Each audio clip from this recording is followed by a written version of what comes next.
So the TBI Renee, and I'm a TBI survivor looking to change the world one story at a time. TBI Uncovered is the platform that allows both traumatic and brain injury survivors, gunshot survivors, stroke survivors, AVM survivors, survivors of various brain conditions, survivors alike, the disability community, caregivers, medical professionals, organizations, and anyone suffering with brain injuries to share their stories and provide tips plus resources and bring awareness to those impacted. My guest today is very courageous and adventurous. She's a baker of Sunshine Baking, world traveler, adventurous, and cat lover. And as you guessed, she's also a traumatic brain injury survivor. So let's welcome another survivor changing the world, Cynthia Dyke. Hi, Cynthia. How are Hello. you? Good. So nice to meet you. Yes, you as well. I'm so excited for this interview. So I'd like to first start off by asking you to introduce yourself and tell us your TBI story. Yeah. So I'm Cynthia Dyke. I'm 29. My 30th birthday is almost coming up. And yeah, oh, it's exciting. Yes. And yeah, I had a traumatic brain injury in 2015 due to a motor vehicle accident I was the passenger in. Mhm. Yeah, should I talk about that a little bit? Yes. Yes, please. So I was 23 at the time. I was going camping with a big group of my friends, and we were sort of deciding on what cars to take because we weren't all going to take cars. We were going to carpool together. Mhm. And I decided to ride with a friend's girlfriend. I guess I didn't know too well. And at that time, you're just like not thinking of safety. And Mhm. especially being so young, I Yeah. wasn't thinking to ask her questions like, well, how long have you had your driver's license for? Mhm. Are you an experienced driver? So I didn't know, unfortunately, that she just received her driver's license. Mhm. She was a brand new driver.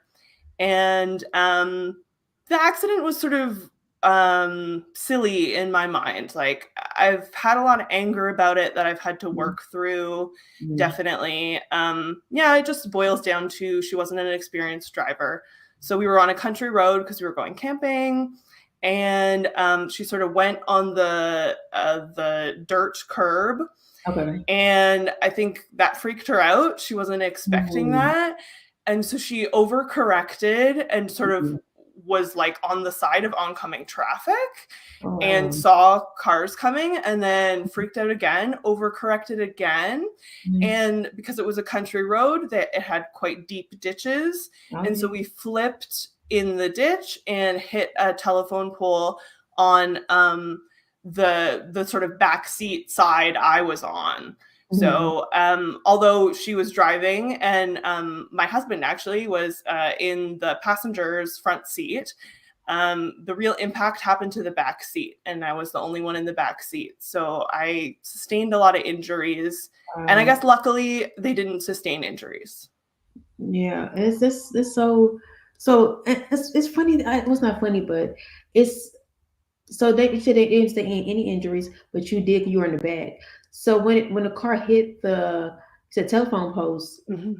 did it was the back was it like kind of like the back kind of hit first or Yeah, so okay, so I'm in the back seat and we have a whole bunch of camping gear and yeah. luggage and stuff right beside me, and Mhm. the car was crushed on the seat beside me in the back. So like right where all our camping gear and everything was, that side of the car was Mhm. crushed. And the front of the car wasn't affected as much, I guess. Yeah. Okay. Wow.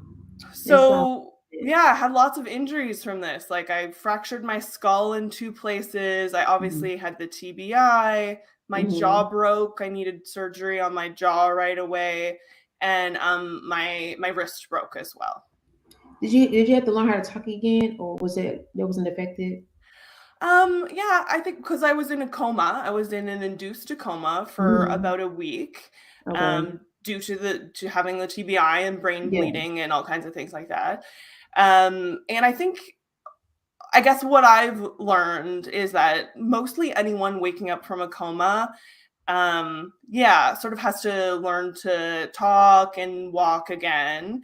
But Mhm. I think, at least my experience, is that my mobility came on a lot sooner than I Okay. see with like stroke victims, for instance. Okay. Like, it seems to Gotcha. me like that's something stroke victims really struggle with. Some people for a very long time, Yeah. mobility. I mean, some people's mobility obviously is affected forever, Yeah. but walking for me didn't take longer than a few weeks.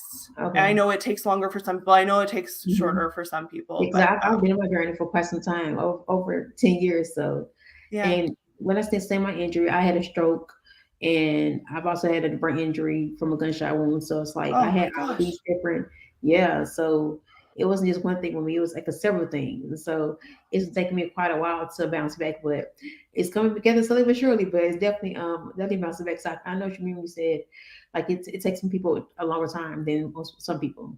Depending on where your brain is impacted at. So Exactly. So I feel incredibly fortunate to yes, have the mobility I yeah, have, because I yeah, know that is not everybody, for sure. yeah. Yeah. Wow. So you say you experienced some anger. Was it towards the young lady or just the overall situation that happened?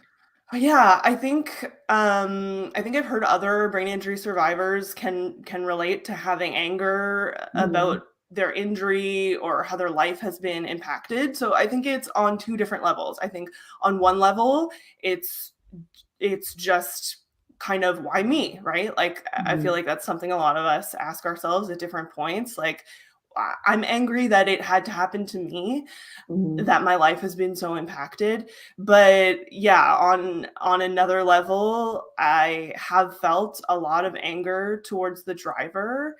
Mm-hmm. And it's been years of sort of working through that and coming to a place where coming to a place of forgiveness, really. I love that um, forgiveness. Slowly but surely. It's something I'm always working on, and maybe it'll Mm-hmm. be something that I am always working on in the future too. But I do think I deserve the peace that comes with Absolutely. forgiveness. Yeah. Absolutely. That's different when I don't think I've heard it before. Forgiveness, and maybe I have, and just don't just forgot for a second. But forgiveness is a big piece of it, and it's like when you forgive someone, you let go of all that anger, all that resentment you have towards a person or whatever happened for the situation. It like you become released, and Mm-hmm. it no longer has a hold on you. And so I'm Mm-hmm. glad you said forgiveness that you're working on for your forgiveness journey because it's necessary in your for your own mental health. It's necessary for you too. Forgiveness is for you just as much as it's for the person. So I'm glad you made note of that. It's a very central piece of the puzzle of learning to come to acceptance and accept the totality of the whole situation at hand. So It yeah. really, really is. So it's a big thing I've been working through. Mhm. But yeah, it's definitely worth it to touch on It that. it is. And so how has your mindset changed? How have you learned to shift your mindset after your injury to focus on the more positive side of things? Yeah, well, it's been really hard. I'll say that. And I'll say that in the first few years of my recovery, I really couldn't get there. I really couldn't really make that change in Mhm. perspective, if I'm Mhm. completely honest. I was in a very, very bad place for the first two Mhm. years. And I really wasn't myself at all. I Mhm. couldn't really communicate it then, but Mhm. it's like I had these old memories from my old life, but it didn't Mhm. really feel like they were mine. Like, it didn't Mhm. really feel like those things happened to me. The personal aspect of my Gotcha. memories wasn't really there for the first couple of years. And so it was hard to find any positivity or any peace at all, really, during that time. I Mhm. think yeah, and I used a lot of coping mechanisms to sort of Mhm. soothe myself. Like, I started binge eating and using Mhm. food to soothe myself. Mhm. I started using cannabis to soothe myself. Okay. Um, and so it was quite a long journey, I would say, to start changing my perspective, to start looking at the positive, to start accepting my injury and my limitations. And I'd say what really helped me do that was therapy, for sure. For sure, doing the hard work in therapy and finding a therapist that I really connected with, that I felt comfortable enough to dive into these deep issues with. I mean, I've been in therapy myself, so I know how intense it can get and how important it is to have somebody that gets you. That get us not just judgments, or that has a listening ear that can actually have the tools and knowledge to help you. I've been in therapy myself, so I know I'm not in therapy now, but I have gone to therapy, and so it's the best I could have done for myself. So, do you agree? Very, very helpful. It really is.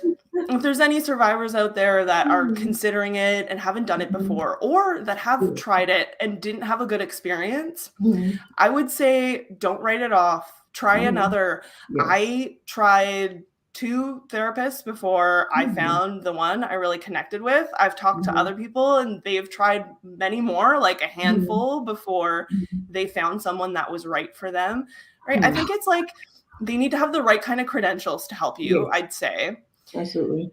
Another big one for me that I found out sort of in the learning process was that having someone that identified as the same gender as me was actually really important, more important than I had anticipated.